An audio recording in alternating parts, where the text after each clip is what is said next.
Sud Radio, mettez-vous d'accord, 9h-10h, Valérie Expert. Bonjour à toutes et à tous, on va essayer de se mettre d'accord aujourd'hui avec Sophie de Menton. Bonjour Sophie. Bonjour Valérie, Bonne année à tous, effectivement, première semaine, donc les retrouvailles. Vous êtes chef d'entreprise, présidente du mouvement éthique. Samuel Lafont, porte-parole de Reconquête, bonjour à vous. Bonjour. Jérôme membre de la République En Marche. Ça commence mal. Bonne année, cher Jérôme. Et Geneviève Götzinger, présidente de l'agence Image avec 2G. Vous êtes communicante. Bonjour, on va évidemment, bonne année. On va revenir sur la réforme des retraites, les syndicats qui se discutent avec Madame Borne. On l'a un peu évoqué hier. Elle a fait un petit pas de côté. Est-ce que ça va suffire? Est-ce que la mobilisation, c'est un petit peu la question. Alors, est-ce que les médias sont aussi en train d'exciter un petit peu les Français en leur disant qu'un retour dans la rue serait possible et souhaitable? Et puis, Bruno Le Maire qui parle des boulangers. Puis on dira un mot quand même de la Chine. Ça fait 3 jours que je veux traiter le sujet, on n'a pas le temps. Mais on commence avec notre tour de table de ce qui a retenu votre attention. Alors, Geneviève, on va commencer avec vous, puisqu'aujourd'hui, c'est la sortie du film d'Omar Sy. Alors, moi, c'est pas le film je l'ai pas vu, mais je vous conseille la critique du Figaro qui est assez cruelle. C'est Eric Nehoff qui a une plume toujours très bonne et qui, au-delà dit que c'est un film d'une naïveté effondrante. Mais bon, c'est au-delà de ça, voilà, c'est tout. Bon, allons le voir, allons le voir pour nous faire notre propre jugement sur le fond du film et sur son caractère culturellement intéressant ou pas. En tout cas, c'est intéressant de traiter ce sujet qui est assez méconnu des petits Français. Mais bon, c'est pas non plus un film pédagogique. C'est un film, c'est une œuvre d'art. Ah oui. Alors ça parle des tirailleurs sénégalais. Les tirailleurs sénégalais. Tirailleurs sénégalais. Ça s'appelle d'ailleurs tirailleurs, donc c'est facile à comprendre. Oui, et qui d'ailleurs n'étaient pas tous sénégalais, mais qui venaient tous des colonies françaises d'Afrique à l'époque. Voilà. Donc il y a une polémique autour d'une petite phrase, enfin de plusieurs petites phrases qu'a tenues Omar Sy, qui dit simplement. Alors il dit. Une guerre, c'est l'humanité qui sombre, même quand c'est à l'autre bout du monde. On l'interroge sur l'Ukraine. Il dit oui, bon, cette guerre n'a pour moi pas été une révélation dingue. Il y a d'autres conflits auxquels je suis confrontée depuis l'enfance. Il est d'origine mauritanienne. Donc, il n'a pas tort là-dessus. Mais oui, mais ça a suscité une volée de bois vert sur les réseaux sociaux, une petite phrase non, c'est pas Renaissance, c'est Horizon, Madame Loiseau, et une forme d'indignation qui me semble malvenue. Il rappelle 2 choses en fait. Il rappelle qu'effectivement il y a une loi de proximité. Et que, voilà, un mort près de chez soi, un mort à 15 heures d'avion, ça touche davantage naturellement parce qu'il y a une forme... cette loi de proximité qu'on connaît dans le journalisme et qui est vraie dans les émotions collectives. Et c'est vrai qu'il y a des guerres ailleurs qui sont tout aussi dramatiques et dont on parle très peu, avec des centaines de milliers de morts, que ce soit en Somalie, que ce soit en Érythrée, que ce soit en Éthiopie, que ce soit aujourd'hui au Sahel, où d'ailleurs des soldats français sont morts pour défendre les populations. Voilà, il ne rappelle que quelque chose de très exact en fait Omar Sy. Donc je trouve que ce déchaînement contre lui est juste absurde. Et c'est une polémique qui est finalement révélatrice de notre époque. On a des polémiques un peu absurdes, un peu débiles, amplifiées par les réseaux sociaux. Enfin, c'est Omar Sy qui dit ça. C'est pas. Enfin, le personnage lui-même a eu des prises de position. Qui peut-être, enfin, ça ne justifie peut-être pas cette polémique, mais qui ont pu entraîner cette polémique. Je sais pas. Non, moi, je suis pas tout à fait d'accord avec Geneviève sur l'analyse de ses propos. D'abord parce que Jérôme Dubu. Enfin, pour moi, à titre personnel, la bataille de l'Ukraine, cette guerre affreuse au cœur de l'Europe, pas tout à fait la même chose. C'est la bataille de nos valeurs. Est-ce qu'un conflit en Afrique, c'est la bataille de nos valeurs? J'en suis pas certain. Voilà. Parce que l'Ukraine défend la liberté, parce que l'Ukraine défend les droits de l'homme, parce que l'Ukraine défend la démocratie. Non, mais c'est autre chose. Là, c'est vraiment la bataille de nos valeurs. Et moi, je me reconnais. Non, mais j'ai pas nié je me reconnais dans ce conflit ukrainien, et ça me touche énormément parce que je considère qu'on défend nos valeurs. Voilà, en défendant l'Ukraine. Moi, l'excision des femmes au bout du monde me touche énormément. Oui, mais ça n'a rien à voir avec des conflits ethniques en Afrique. Mais c'est pas pour aller dans le sens de Geneviève. C'est pas ce qu'il disait. Il dit pas il y a des conflits plus ou moins importants. Il a oublié toute cette partie-là. Il dit que l'Ukraine le touche. Non, il dit que l'Ukraine le touche énormément. L'Ukraine, c'est pas que nos valeurs. L'Ukraine, c'est des valeurs universelles. Excusez-moi, c'est la souveraineté d'un État attaqué par un plus grand. C'est des valeurs universelles. C'est pas juste les nôtres. Hier, il était dans l'émission Quotidien. Je trouve que j'ai regardé. On lui a passé un extrait assez fort où on voit des combats et on lui demande une réaction. Il dit j'ai rien à dire. Sur quoi Sur l'Ukraine. Donc n'avoir rien à dire et quelque chose. Ça veut dire qu'on dit quelque chose. Le premier point, c'est de voir que visiblement ces propos n'ont pas été très clairs parce qu'on voit des gens le soutenir dans un sens ou dans l'autre. Absolument. Ensuite, ce qu'il faut voir, c'est qu'il est naturel, logique, qu'on soit d'abord intéressé par ce qui se passe à côté de chez nous. C'est vrai au niveau international, mais c'est vrai aussi dans votre ville. Dans votre ville, votre quartier vous intéresse avant ce qu'il y a dans les autres quartiers de votre ville. C'est tout simplement naturel. Donc, dire qu'il y a un conflit, parler d'un conflit pour dire celui-ci on en parle trop et on parle pas assez des autres. Mais c'est pas ce qu'il a dit. Oui, mais en fait, c'est pas ce qu'il a dit. Mais en fait, ça revient à mon premier point, c'est que c'est pas très clair ce qu'il a dit. Et d'ailleurs, c'est pour ça que ça a participé à la montée de la polémique. Mais il n'aurait pas dû avoir polémique, c'est tout ce que je dis. Voilà, ça ne méritait pas une polémique. Un petit mot quand même pour les Ukrainiens. Voilà, c'est la moindre des choses. Jérôme, et après, moi, je pense que ce qui se joue au Sahel, c'est aussi nos valeurs. La lutte contre le djihadisme, c'est nos valeurs. Oui, cela dit, les Africains veulent plus de nous. Le Burkina Faso, le Burkina Faso, en l'occurrence, demande à ce que l'ambassadeur de France s'en aille. Absolument. Il y a quand même un reportage dans le Figaro magazine absolument terrifiant sur ces milliardaires africains aussi. Pardonnez-moi, mais on s'est mêlé, on a été colonialiste, et je ne critique pas le colonialisme qui a eu des bienfaits aussi. Non mais bon, on a été colonialiste, maintenant au Mali on nous a appelés, c'est le gouvernement malien qui nous a appelés. Non mais ce que je veux dire d'abord, premièrement, il n'y a pas vous avez toutes les guerres, des putschs militaires, c'est pas le même gouvernement. Un opprimé, un oppresseur. Bon, les guerres de toute façon pour moi sont à peu près toutes au même niveau, je trouve ça effroyable. Donc, alors je suis d'accord qu'on a une guerre en Ukraine qui nous touche beaucoup, et c'est normal parce que c'est nos frontières. Et si on défendait pas l'Ukraine, on a l'impression qu'on serait attaqué nous-mêmes après, c'est ce que beaucoup prétendent.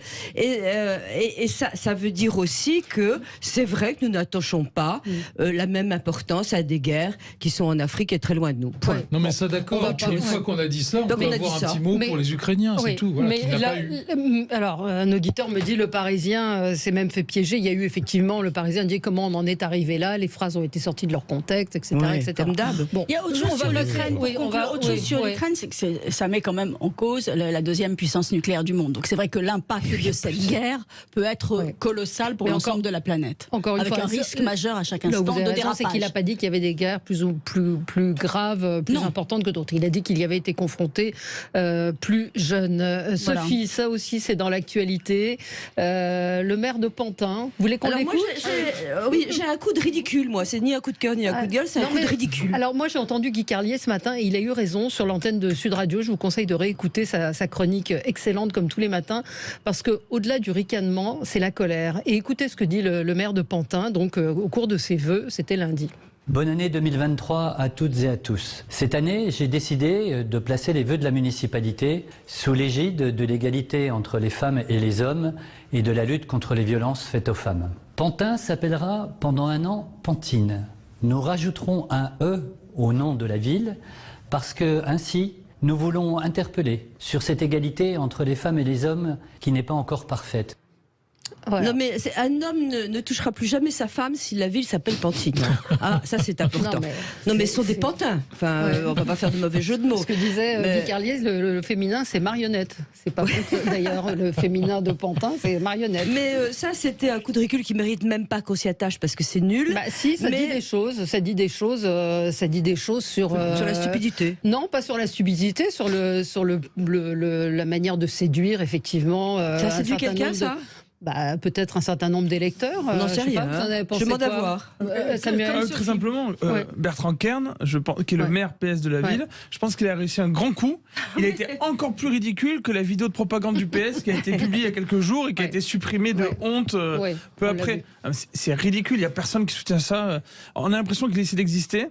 mais au niveau du marketing, ils devraient vraiment suivre une formation ou être mieux entourés parce que c'est une bonne agence. Personne non, vous n'allez pas prendre un client pareil. Évidemment, vous avez eu sur Internet tous les jeux de mots possibles avec d'autres villes, Mâcon. Michel Denisot qui a dit ce ne sera pas Châteauroux, Châteauroux devient. C'est drôle. Et puis comment seront appelés les habitants de Juan-les-Pins. Voilà. Ça vaut même pas un commentaire. Ça vaut même pas un commentaire, c'est tellement ridicule. Oui, mais Guy Carlet parlait de colère et il a raison parce que si c'est ça, il parlait de l'accueil des femmes dans les commissariats, des femmes qui veulent rentrer tranquillement chez elles, c'est tellement pitoyable et grotesque. Non, mais c'est ridicule. On passe dessus. Et Valérie, pardon, ça c'était un coup de ridicule très bref, mais j'avais un coup de cœur, donc je le ferai quand vous voudrez. Sur les boulangers ? Non, allez-y. Figurez-vous que c'est sur le ministre de la Santé, mon coup de cœur. Il se trouve... Oui.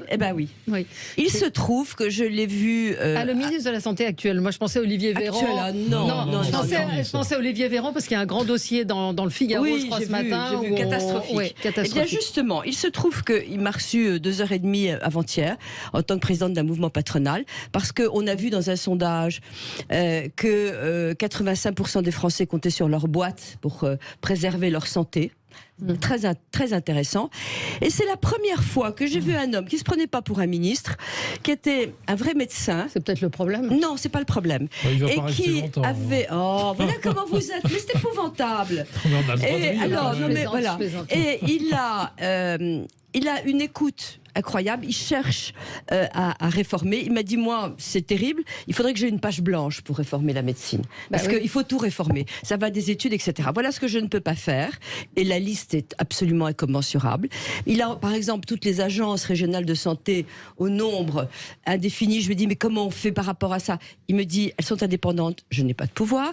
Et elles sont indépendantes. Donc il va essayer petit à petit de... je finis. C'est le gouvernement qui nomme les directeurs. Oui, c'est le gouvernement. Là, on a un ministre qui est arrivé dans un pays avec un hôpital en souffrance comme une boîte en faillite, avec des problèmes avec des grèves dans un service d'urgence où il y a des arrêts de travail et il est obligé de fermer le service d'urgence avec 92% des gens qui y travaillent qui ont un arrêt maladie, de burn-out. Donc j'ai vu un homme qui avait une bonne volonté, qui commençait par des trucs précis, qui disait qu'est-ce qu'on peut faire ? Je veux que le sport, la santé, etc. Est-ce que vous pouvez aider les entreprises ? Et je dois dire, qu'est-ce que vous voulez dans un monde où on critique tout, où effectivement la santé va très mal, que j'ai vu aux manettes un homme de bonne volonté qui cherchait pas autre chose que d'arriver à mener à bien sa mission. Et dans on bâche en permanence toute la journée tout le monde. Et je fais une parenthèse, je suis scandalisée par l'attitude des médias. Je veux dire, il n'y a pas de moment. Non, attendez, il n'y a pas de moment où on n'est pas en train d'expliquer qu'on a une révolution dans 2 jours à cause des retraites. Bon, on va en reparler de ça. Bon, petite pause, 9h15 et on continue. À tout de suite. Sud Radio, mettez-vous d'accord, 9h-10h, Valérie Expert. Allez, on continue, nous, à débattre, même pendant la pub. Ça ne se met pas d'accord ce matin. Non, mais alors du tout, là, je suis scandalisée. On va peut-être y arriver. Sophie de Menton, Samuel Lafont, Jérôme Dubus, décidément, Geneviève Gotzinger. Juste un petit mot, vous savez que maintenant le démarchage téléphonique est plus réglementé, c'est-à-dire que ce sont des numéros, ça ne pourra plus être des numéros en 06 et en 07, et donc il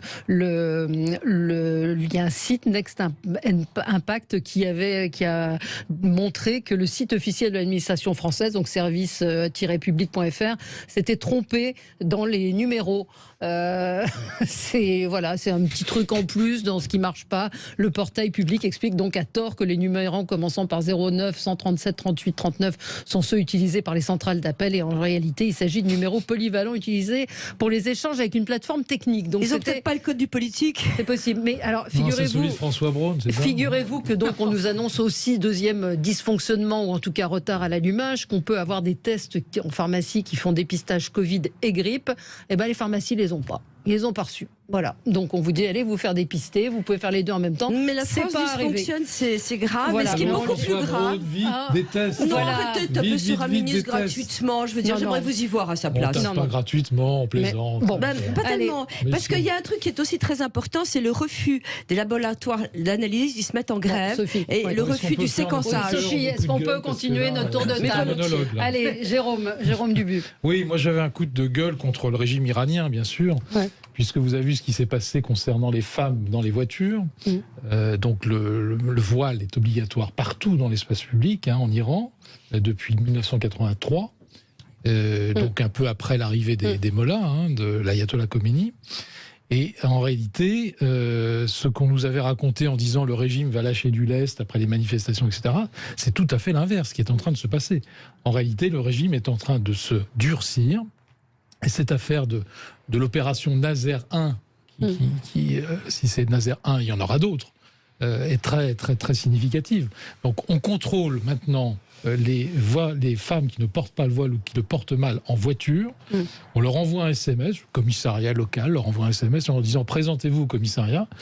Elles doivent signer une espèce de formulaire en disant qu'elles porteront le voile en voiture désormais, qu'elles le porteront bien, et que si elles ne le portent pas, elles verront leur permis confisqué à la deuxième incartade. Bon, c'est absolument invraisemblable. Ouais. Et sur l'espace public, si les femmes ne portent pas le voile actuellement, elles risquent l'interdit bancaire et elles risquent la déchéance des droits civiques. C'est absolument invraisemblable. Et la mort, évidemment. La mort, bien évidemment. Donc c'est absolument invraisemblable. Et les mêmes qui nous ont fait croire que les talibans en Afghanistan étaient des enfants de cœur sont en train de recommencer en nous disant, avec des fadaises invraisemblables, que le régime iranien est en train de s'assouplir. C'est qui les mêmes ? Oui, c'est qui cela ? Les journalistes, un certain nombre d'experts. Oui, un certain nombre de journalistes. Quelques articles un peu naïfs sur les talibans. Un certain nombre d'experts qui nous ont dit que les talibans avaient changé, etc. Bon, en réalité, le régime iranien ira jusqu'au bout parce que c'est sa logique, c'est son ADN. Et s'il lâche là-dessus, il lâchera tout.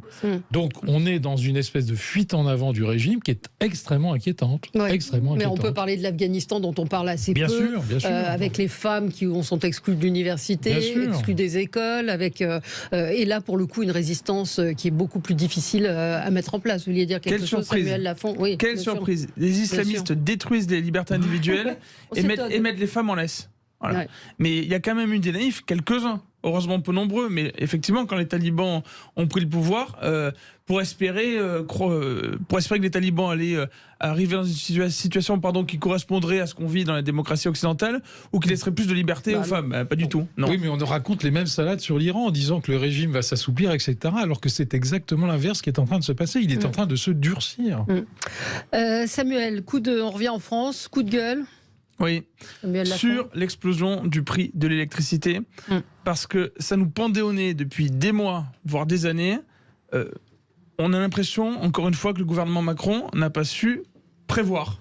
Alors que gouverner, c'est prévoir. Qui aurait pu prévoir? Oui, enfin, ça fait 30 ans. Des années. Non, c'était une boutade par rapport à ce qu'a dit Emmanuel Macron pendant ses vœux, qui aurait pu prévoir le réchauffement climatique. Ça fait des années et des années que beaucoup de politiques écoutent les pseudo-écolos, ont voulu nous installer des éoliennes partout en France, ont abîmé notre... La France entière ne voulait plus de centrales nucléaires. Ont abîmé notre parc... Oui, mais pas forcément. Et en plus, les politiques sont vraiment laissés avoir par cette religion sectaire écolo, qui fait qu'en fait, on n'a pas maintenu notre parc nucléaire en l'état, on l'a pas développé, et maintenant, on est avec le système ARENH, je ne rentre pas dans les détails, mais face au mur, avec le prix de l'électricité qui augmente pour les particuliers, pour les boulangers dont on parle beaucoup en ce moment, également pour les entreprises de taille intermédiaire.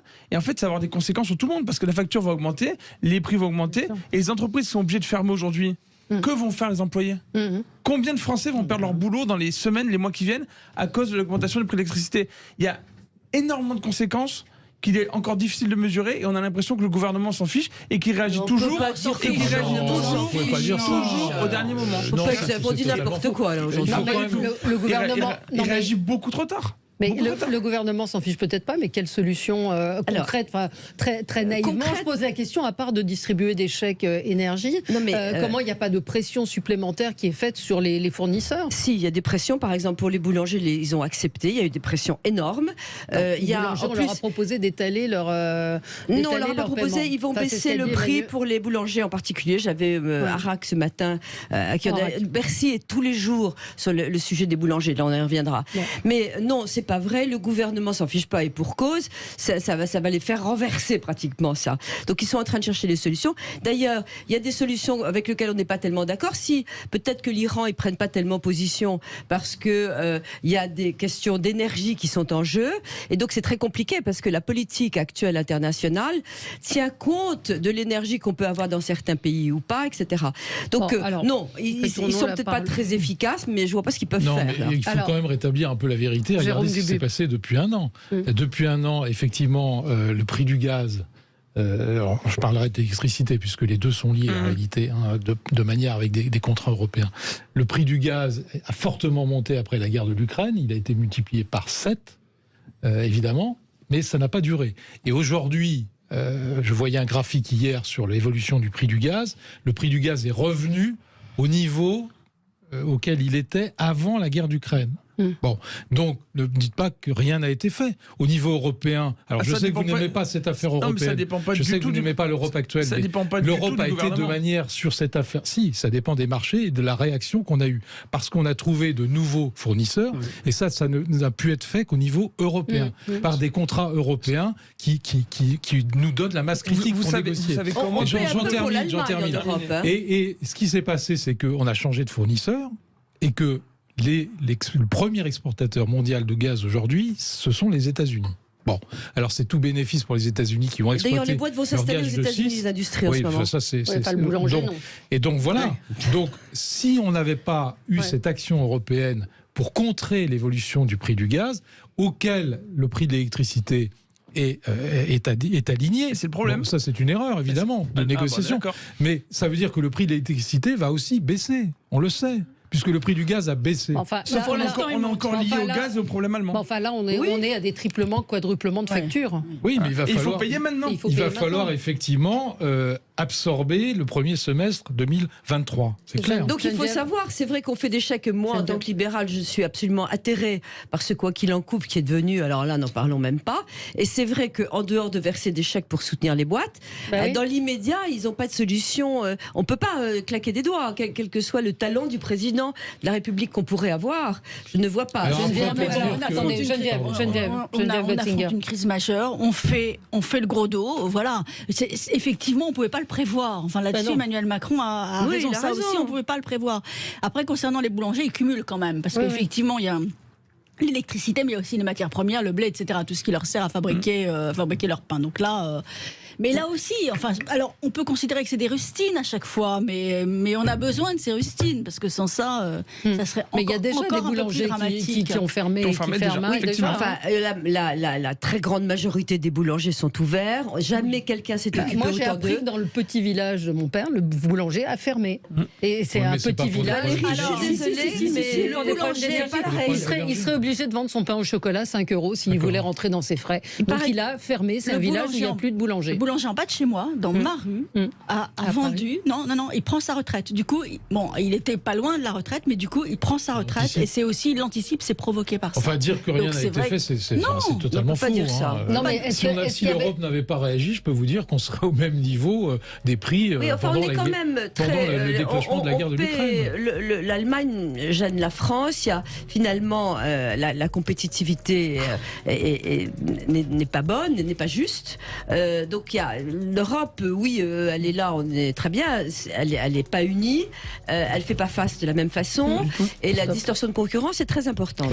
Sur l'énergie, elle est vraiment pas unie. Sur la poche énergétique, elle n'est pas unie. Parce que si aujourd'hui on paye très cher l'électricité, est-ce qu'on va continuer à être derrière l'Allemagne et à payer très cher notre électricité à cause du système allemand? Mais la réorientation vers le marché américain et l'exportation des États-Unis, c'est quand même l'Europe qui l'a réalisé. Je suis désolé. 9h28 sur Sud Radio. On se retrouve dans un tout petit instant. À tout de suite. Sud Radio, mettez-vous d'accord, 9h-10h, Valérie Expert. Malheureusement. Bon, ne peut pas être macroniste. il y a la galette d'ailleurs. C'est aujourd'hui à l'Élysée, non Je croyais qu'on parlait de la mienne. Non, pas de votre galette. On parle pas de ça, mais c'est vrai que le gouvernement joue quand même un peu sur le fatalisme, hein, non? Le fatalisme? Oui. Absolument. C'est comme ça. On a l'impression qu'il ne peut jamais rien faire. C'est le problème. Mais d'ailleurs, Valérie, juste avant les vacances, dans cette même émission, il y avait un représentant de Renaissance et d'expliquer qu'on ne pouvait pas. Il n'a pas arrêté de répéter qu'on ne pouvait pas. On a l'impression qu'en fait, moi, je vous dis qu'on peut rien faire. Je viens de vous démontrer que sur les prix du gaz, on pouvait. Le gouvernement Macron, non, il y a quelque chose de réel. Il n'avait rien dit. Vous n'avez pas démenti. On a un pays bloqué, c'est vrai. Oui, on a un pays bloqué, d'ailleurs, par ses structures administratives. Le meilleur reste à venir. Et que les retraites. Oui, ça, alors là. Alors, on va venir en termes de blocage. On va parler des retraites. Le mal français, Alain Perfit, 1977. Ça nous rajeunit. On va parler des retraites là aussi. Les blocages de l'administration française. Peut-être un mot quand même sur la Chine, parce que ça fait 3 jours que j'annonce ce sujet et qu'on n'en parle pas. Donc c'est une boucherie, il n'y a pas d'autre mot en ce moment. C'est une hécatombe absolue des cas de Covid. Les Chinois sont autorisés à prendre l'avion. On leur a demandé d'avoir des tests négatifs et la Chine s'est indignée de cette décision. Oui, mais c'est extraordinaire. Le ministre de la Santé l'a imposé. Cette indignation est juste extraordinaire. C'est quand même un pays qui a géré ça en dépit du bon sens. C'est une catastrophe sanitaire absolue.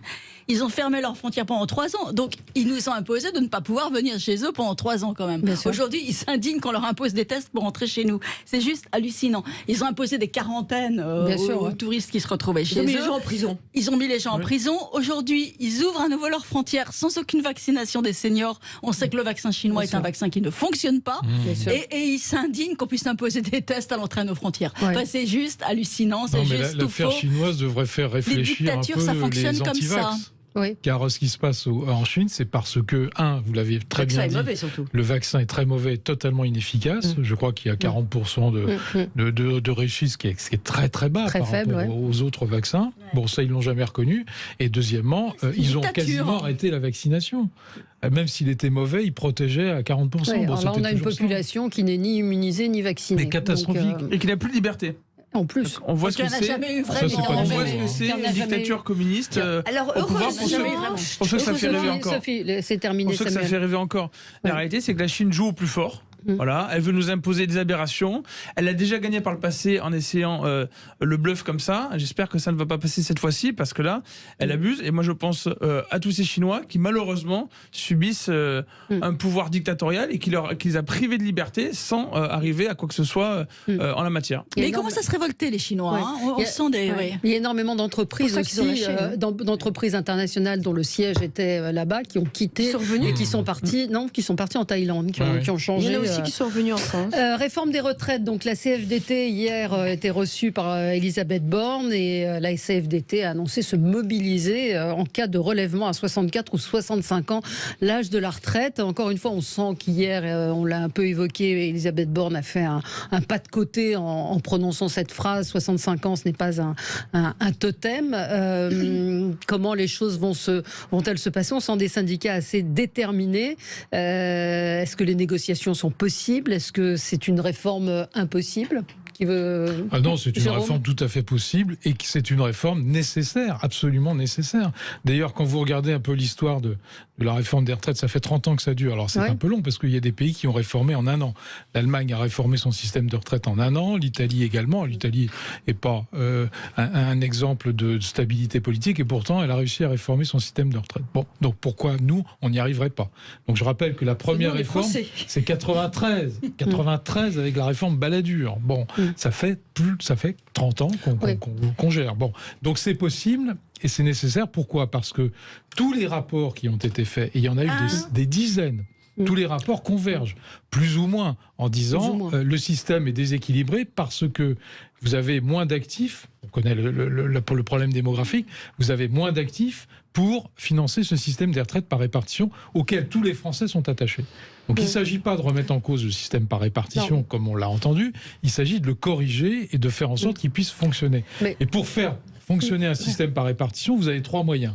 Premier moyen, vous augmentez les cotisations, sûrement pas le moment. Deuxième moyen, vous baissez les pensions, le niveau des pensions, sûrement pas le moment. Troisième moyen, vous demandez aux gens de travailler un peu plus, c'est ce qui est en train de se passer. Oui, avec des seniors qui travaillent moins. Et puis je vais vous le donner à parler. Et puis ce que rappelait Éric Revel hier, c'est qu'on ne sait pas très bien où va aller cet argent récupéré, parce qu'on a entendu. Ah bah non, on a entendu plusieurs ministres évoquer. Elisabeth Borne l'a dit hier sur France Info, l'argent sera fléché sur le système de répartition par retraite. Comme la vignette. Comme la vignette en son temps. Valérie, vous mettez le doigt sur l'essentiel.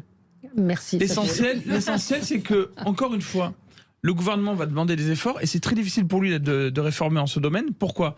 Parce que les Français ont l'impression et ils se rendent compte qu'ils perdent le pouvoir d'achat. Ils se rendent compte également que le pays, de manière générale, et notamment dans beaucoup d'administrations, on gaspille l'argent de leurs impôts. Et là, ils se disent, on va nous demander encore plus. On n'est pas sûr de gagner plus, en fait, dans les années à venir. On pense plutôt qu'on va gagner moins. Le pouvoir d'achat de nous-mêmes et de nos enfants va baisser. Et en plus, à la retraite, on ne sait pas ce qu'on va avoir. Et c'est ça la grande difficulté. Et ça, d'ailleurs, on a un cercle vicieux. Pourquoi ? Parce que, vous le disiez, si on a peu d'actifs pour financer les retraites, il faut que les gens fassent des enfants. Sauf que dans la situation actuelle, dans leur marasme actuel, est-ce que ça donne envie de faire des enfants et est-ce qu'on a confiance en l'avenir ? Eh bien, pas trop. Donc ça va être très compliqué pour le gouvernement de réformer les retraites. Puis il y a un problème de chômage aussi, le chômage des seniors. Il y a de multiples problèmes parce que tout se tient. Et en particulier, Elisabeth Borne a reculé sur quelque chose qui, moi, me semblait fondamental, c'était la réforme du chômage. Et c'est fondamental, elle a eu peur parce qu'ils ont peur. C'est vrai, parce que d'abord, on nous annonce toute la journée. Oui, mais ils nous annoncent toute la journée que ça va être terrible, que tout le monde est dans la rue, donc évidemment qu'ils se crispent. Alors maintenant, deuxième sujet, et ça c'est très dommage, il fallait réformer le chômage. Le deuxième sujet, c'est qu'on parle des syndicats. Le problème, c'est pas du tout que les syndicats soient contre, parce qu'ils ne représentent plus rien. Et ce qui est très grave dans le pays, c'est que les mouvements naissent en dehors des syndicats. Oui, ce qui s'est passé pour les contrôleurs. Il tenait, pardon ? Et c'est ce qui s'est passé pour les contrôleurs. Exactement, ce qui s'est passé pour les contrôleurs. C'était téléguidé par les syndicats. Et donc, les syndicats, ensuite de ça, moi, je suis évidemment, et le MEDEF aussi, d'ailleurs, on sait bien que c'est indispensable. Il y a un moment où il ne faut quand même pas être suidaire. Alors, elle consulte, c'est bien, mais je pense que se bloquer sur l'âge de la retraite... Oh là là, Sophie, un cauchemar. Delvoye, ça a été une catastrophe pendant 2 ans. Il n'a pas fait, et il n'écoute pas les propositions. Il y a plein de façons de bouger. Nous, on avait proposé à Éthique que tout le monde travaille 4 mois de plus. Vous vous arrêtez, vous prenez votre retraite demain, on vous dit vous allez travailler 4 mois de plus. Ça ne met pas la France dans la rue. Et ça équilibre progressivement le système. Mais ça ne suffit pas. Ça ne suffit pas, non. Mais maintenant, si c'est pour reculer, il y a toujours eu 2 options. La première option, c'était de dire on recule l'âge de la retraite jusqu'à 65 ans. Et on ne bouge pas sur le nombre d'annuités. On laisse à 42. Or là, mais on laisse la réforme Touraine, qui a été faite par François Hollande, je le rappelle, qui a quand même bougé aussi les choses. Qui était une bonne réforme, qui était une bonne réforme progressive, mais pas suffisante. Et puis la deuxième option, c'est de dire, justement, on bouge les annuités, on accélère la réforme Touraine, et on augmente le nombre d'annuités nécessaires, plus un recul de l'âge à 64 ans. Bon, moi, à titre personnel, je ne sais pas ce que feront les gouvernants, on le saura la semaine prochaine. À titre personnel, je suis plutôt pour la mesure qu'on en termine une bonne fois pour toutes de cette réforme des retraites qu'on traîne depuis 30 ans et qu'on aille à 65 et qu'on ne bouge pas le nombre d'annuités. Voilà. Comment vont-ils tenir ? Ce qui est troublant, c'est que le texte, visiblement, n'est pas clair, n'est toujours pas... il continue dans une négociation. Oui, mais on ne peut pas avoir quelque chose de figé, de couler dans le bronze alors que vous êtes dans une négociation. Le patron de la CFDT, Laurent Berger, hier, dit qu'il n'a pas eu d'éclaircissement sur le texte. C'est-à-dire qu'on n'est pas capable de lui expliquer exactement sur quoi il négocie. C'est ça la problématique aussi. Ils essaient de trouver d'autres solutions. Non, je trouve que quand vous négociez, vous arrivez, vous dites on a ça, qu'est-ce que vous en pensez ? Ils n'arrêtent pas de dire qu'ils c'est 64 ans. On a l'impression que le gouvernement est dans la phase de l'écoute. Oui, alors une phase de l'écoute. Alors on ne va pas lui reprocher d'écouter. Ça fait longtemps qu'ils écoutent. On lui reproche en général de ne pas écouter. Non, mais je vous le cite, hein, il a dit qu'il n'a pas eu d'éclaircissement sur l'emploi des seniors, sur les carrières longues, sur la pénibilité, sur le minimum contributif. Voilà Nous, ce qu'il on est voulait. en train, et alors il faut aussi balayer devant sa porte. Le patronat est coupable, tous les entrepreneurs. C'est vrai que nous avons mis en pré-retraite, et il faudrait supprimer ça, nous avons mis en pré-retraite les salariés qui nous coûtaient trop cher. C'est vrai, il faut le dire, parce que il faut rappeler aussi que... Mais pourquoi ça changerait ? Pardon ? Pourquoi ça changerait ? Et pourquoi on fait ça ? Parce que le coût du travail en France est le plus élevé d'Europe. C'est nous qui payons, nous entrepreneurs, on paye le plus les salariés, et c'est eux qui ont le moins dans leur poche. Mais on est d'accord, mais c'est un serpent de mer, ça. Est-ce qu'on peut s'attaquer à tout en même temps ? Je crois que c'est prévu, si vous voulez. Dans la réforme des retraites, il n'y a pas que l'augmentation de l'âge. Non, il y a d'autres mesures. Il y a la pénibilité, mais il n'y a pas de Regardez comment on peut faire sur la pénibilité. Mais la pénibilité, on n'arrive pas. Le MEDEF a dit tout le monde considère qu'il a un métier pénible. Sur l'employabilité des seniors, c'est un vrai sujet parce que les Français, les jeunes Français rentrent tard sur le marché du travail. C'est quoi les éléments de réponse du gouvernement ? C'est quoi les éléments de réponse ? Il faut que les patrons gardent les seniors. Alors qu'est-ce qu'ils vont faire ? Sophie a raison. Mais on n'est pas dans un régime communiste, on peut pas. Pendant des années, les gouvernants successifs ont utilisé un certain nombre d'aides pour virer, parce qu'il n'y a pas d'autre terme, les seniors des entreprises. Ça s'appelait le FNE, le Fonds national de l'emploi. Les patrons en ont abusé et surabusé pendant des années, notamment dans l'industrie automobile. Regardez ce qui s'est passé. Donc aujourd'hui, on arrive à une espèce c'était trop cher. De facilité de dire on va éjecter un certain nombre de seniors, on va les mettre au chômage.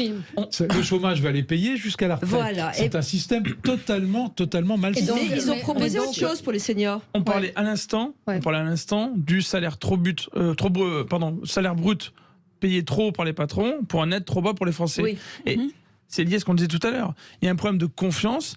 On a l'impression que l'argent est gaspillé par l'État. Et là, en plus, le texte, pour l'instant, n'est pas clair. Donc on se dit, ce gouvernement auquel on ne fait pas confiance, qui n'a pas géré sur plein de domaines, notamment sur l'énergie, que ce soit vrai ou pas, mais en termes de représentation, la réalité, c'est que les Français paient plus cher leur électricité aujourd'hui. Eh bien, il faudrait lui faire confiance. C'est ça le problème. C'est qu'il faudrait lui faire confiance pour une réforme où on a l'impression qu'on va travailler plus longtemps. On ne sait pas si on va gagner plus maintenant et on pense qu'on va gagner moins derrière. Et c'est ça la grande différence. Quelle est votre solution ? Parce que là, vous critiquez, mais quelle est votre solution ? La réalité, c'est qu'il y a un manque véritable de discussion et d'écoute des Français depuis longtemps. Ça fait des années qu'on discute sur les réformes des retraites. Vous l'avez vu, mais de manière générale, vous l'avez vu. Là, on ne sait pas encore s'il va y avoir un retour des Gilets jaunes ou pas. Ou de mouvements équivalents. Mais quelle est la solution de reconquête sur la réforme des retraites ? Dites-nous clairement. Mais Éric Zemmour en a parlé durant la campagne. Oui, mais il n'était pas clair. Eh bien, je vous le dis. Lui, il est pour qu'on puisse repousser l'âge de la retraite, mais il parle aussi en même temps d'une baisse de la fiscalité drastique de manière générale.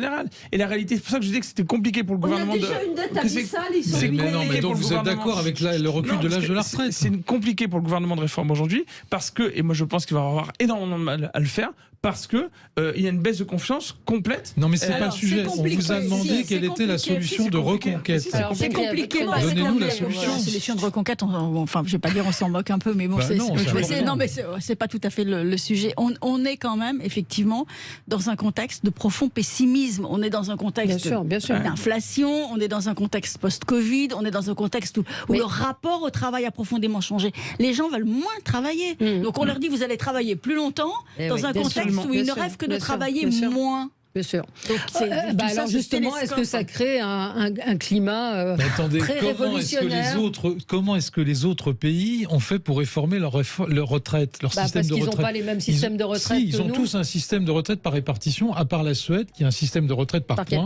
On a essayé de le mettre, et puis une compensation par de la capitalisation. Capitalisation, il faut compenser. Tous les autres pays ont à peu près le même système par répartition. Mais ils l'ont réformé. 5 ans plus tard. Mais en Allemagne, on part à 67 ans. Enfin, l'Allemagne n'est pas un exemple, mais enfin tout de même. Si on se dit à chaque fois on peut pas. Mais on peut pas comparer. Les peuples ne sont pas les mêmes. Voilà. Non, mais la France n'est pas une exception, n'est pas une île. Enfin, on est dans une mondialisation. On est particulier aussi. Non. D'accord, mais il faut faire en sorte qu'on soit particulier. Non, là, le thème va être est-ce qu'il tient, est-ce qu'il tient pas. Qu'on puisse réformer. 9h45, alors on y revient. Est-ce qu'ils vont tenir, est-ce qu'ils vont pas tenir? Et puis est-ce que les Français descendront dans la rue? À tout de suite. Sud Radio, mettez-vous d'accord, 9h-10h, Valérie Expert. Débat animé ce matin. On parlait de l'état de la France. Voilà. Pourquoi les Français sont-ils pessimistes? Est-ce qu'ils ont raison d'être pessimistes? Peut-être avant juste une réflexion qu'on se faisait quand on regarde les chaînes d'information, on a l'impression qu'ils souhaitent que les gilets jaunes reviennent et descendent dans la rue. Il y a une sorte d'appel. Mobilisation. Allez, on y va, voilà. Tout le monde se mobilise. La révolution arrive. Ouais. Arrêtez de regarder et reprenez le cours d'une activité normale. Oui, mais est-ce qu'on est dans cette situation-là ou pas? On verra. Tous les ans, au mois d'août et au mois de juillet, on nous annonce une rentrée chaude, comme on dit. Bon, alors elle était chaude, mais climatiquement, pas socialement. Mais est-ce que les gens...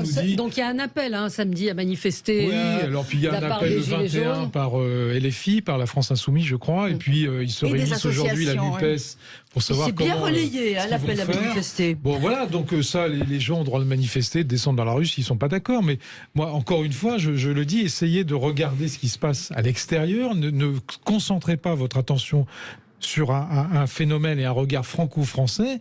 Les réformes, elles ont été faites dans des pays il y a à peu près 20 ans, dans des pays comparables. On a 20 ans de retard. Qu'est-ce que vous voulez que je vous dise, moi?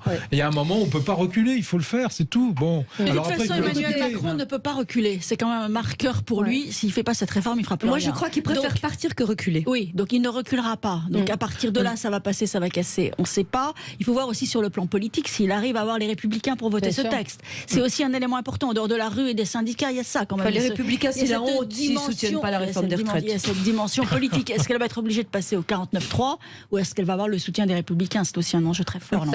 Sur le rôle des médias, à propos d'une possible, probable manifestation à venir ou remontée de Gilets jaunes ou d'autres mouvements.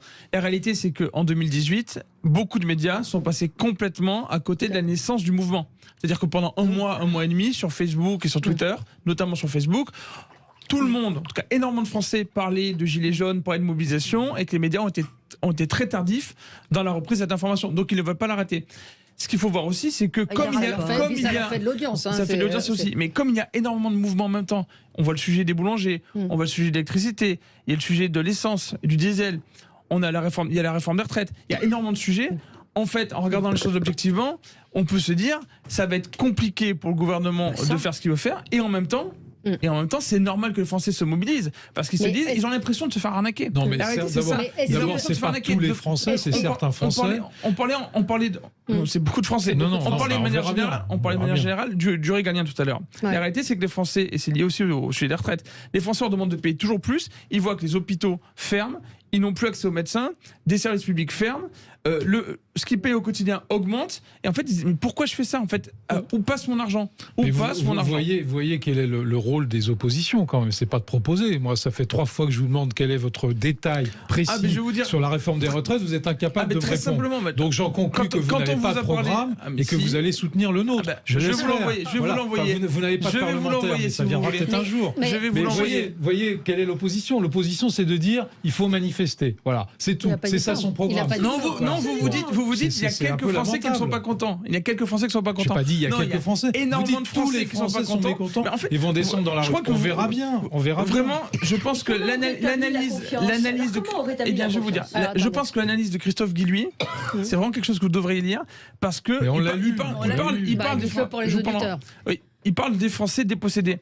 On est dans un système actuellement où il y a des Français qui souffrent sur l'ensemble du territoire national et, spoiler, il n'y a pas que les métropoles en France. Il n'y a pas que les métropoles en France. Non. La situation est de pire en pire pour les Français qui habitent en métropole, mais surtout en dehors, dans la France périphérique. Et là, quand on nous dit, pardon, c'est ce que vous avez dit en filigrane, il y a quelques Français, on ne sait pas si ça va se mobiliser. C'est vous qui avez dit, il y a tous les Français qui sont mécontents. Une grande majorité des Français qui sont mécontents, une très grande majorité des Français qui sont mécontents.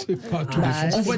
On voit déjà des Français qui ont commencé à se mobiliser. C'est énorme. C'est énorme. Mais encore une fois, vous savez, Emmanuel Macron avait du mal à comprendre la naissance du mouvement des Gilets jaunes parce qu'il a réduit ça à quelques personnes. Et bien là, c'est ce qui risque de se passer à nouveau. En fait, si on considère qu'il n'y a que quelques Français les prophètes de malheur, écoutez. Mais non, pas du tout. Non, Vous avez des soucis. Non, mais mécontent, ça veut dire, c'est très compliqué, on n'est pas mécontent pour la même chose. Moi, je suis mécontente, mais pas du tout pour la même chose. Je suis mécontente parce qu'on ne réforme pas, parce que l'État régalien ne joue pas son rôle, etc. Donc il faut, attention, dans les 62%, je ne descends pas dans la rue. Non. Mais si vous demandez aux gens, est-ce que vous avez envie de travailler plus, ils vont vous dire, non, je n'ai pas envie de travailler plus. C'est humain. Ce que nous dit un auditeur, Stéphane, il dit, mais c'est pas la retraite qui va déclencher le feu, c'est le fait de ne pas pouvoir payer ses factures. Il dit plus 15% d'électricité pour les particuliers, l'eau multipliée par 4 cette année, les péages qui augmentent de 4,75%, mais on parle des retraites. C'est le contexte général. L'État sur 2022 a mis pour ce bouclier énergétique près de 50 milliards d'euros. Bon, il y a un certain nombre de gens qui vous disent, dans les oppositions, en gros, plutôt d'ailleurs à droite, la droite plutôt radicale, qui vous dit vous n'auriez jamais dû faire ça, c'est scandaleux. Et puis en parallèle, ils vous disent les Français sont mécontents, ils souffrent. Il faudrait savoir ce qu'on veut, si vous voulez. On ne peut pas dire on va arrêter les dépenses publiques, on va arrêter de protéger les Français avec ça. et dire ils sont mécontents. C'est complètement schizophrène. Il y a deux poids, deux mesures. Ils se demandent où passe leur argent, c'est différent. Oui, ils se demandent où passe leur argent. Enfin, là, on a vu ça passait, l'argent, les 50 milliards, on sait. Oui. Ça a protégé l'augmentation de l'électricité, mais du gaz. Mais on n'a pas réformé, on n'a pas fait les économies. L'État est obèse. Et vraiment, on n'a pas fait le travail, là. Non, mais la réforme de l'État, c'est un vrai sujet. Eh oui. Voilà. Mais ça fait combien de temps? Il n'a pas été attaqué. Alain Perfit, le mal français, 1977. Bien sûr. Bon. Donc on ne s'y attaque pas quand on n'a pas de majorité. Et là, il n'y a pas de majorité. Donc c'est quand même un petit peu compliqué de lui demander. Oui, c'est quand même un peu compliqué de lui demander de s'attaquer à la réforme de l'État sans majorité. Oui, mais il y a des... Alors, moi, je raisonne bêtement, chef d'entreprise. Il ne faut pas penser la réforme de l'État, baguette magique, etc. C'est toute la journée... guetter le truc inutile, supprimer le truc inutile. C'est pour ça que je parlais tout à l'heure. C'est quoi un truc inutile, par exemple?